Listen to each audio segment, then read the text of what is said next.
questions, we finally got Philip who wants some buying advice. Take it away, Philip. Hey guys, my iPod recently broke on me and I'd like to get a replacement MP3 player. I really don't want to get an iPod because this one didn't perform that well. I do really need the storage space and I hate proprietary connectors. Well, you know, we hate proprietary connections as much as anyone else out there. If you watch the show enough, you're definitely going to hear us say that once in a while. Yeah, not as much as I used to. I think I've just been worn down by that stupid. I'm right there with him, with iPod. micro and mini USB. That would make me a happy lady if everything connected that way. So that would take the Zune out of the picture too. That would take the Zune out of the picture. There is a 120 gigabyte Zune. That would be okay if you were into that. It does have a. I actually really like the interface on the Zune. I think the Zune software is great. Yes. But there is one out there that could work for you. The Arcos 5, the internet tablet with Android. It has a micro USB connection. So that's something. It's 160 gigabytes. It's got a high-resolution touchscreen display. It's got Wi-Fi. You can actually run some Android applications on there too. And it's not ridiculously out of your price range either. I think it's around 400 bucks. Plus, it's got internet, you know, GPS, all that good stuff you're looking for in a PMP. And so that's a little bit more than music playback. Yeah, it's everything. I mean, you're going to get your video, you're going to get your web surfing, touchscreen capacity. It's basically like a mini tablet. Right. But it's right up there in terms of price, and it's not bad. It's a great little device, and it's the first device that Arcos came out with that has a USB connection that's not proprietary.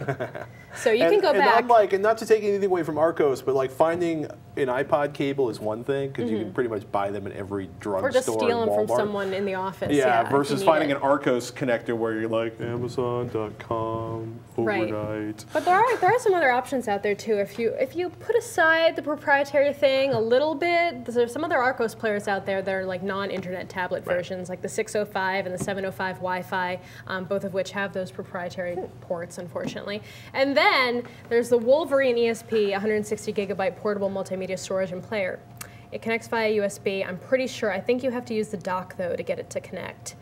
And Wolverine is like one of those brands that I've never really made up my mind about. Like it does everything. Wolverine before. No, really? Never, not even once. Oh, they've been around for years, and they do a lot of PMPs and audio-video players. And they're made of adamantium. Yes, exactly.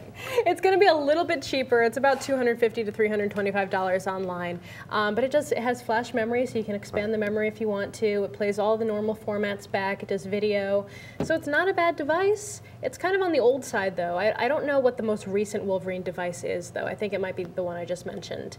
But they've got a pretty good collection of devices out there.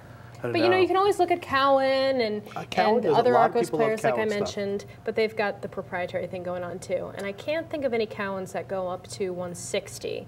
Although don't quote me on that. There's probably one out there. I don't know. I'm sticking with Zune or iPod. Call me evil. No, no. Maybe he just has to find his right player. You know, everyone's got that player that they stick with forever. Maybe it's for him.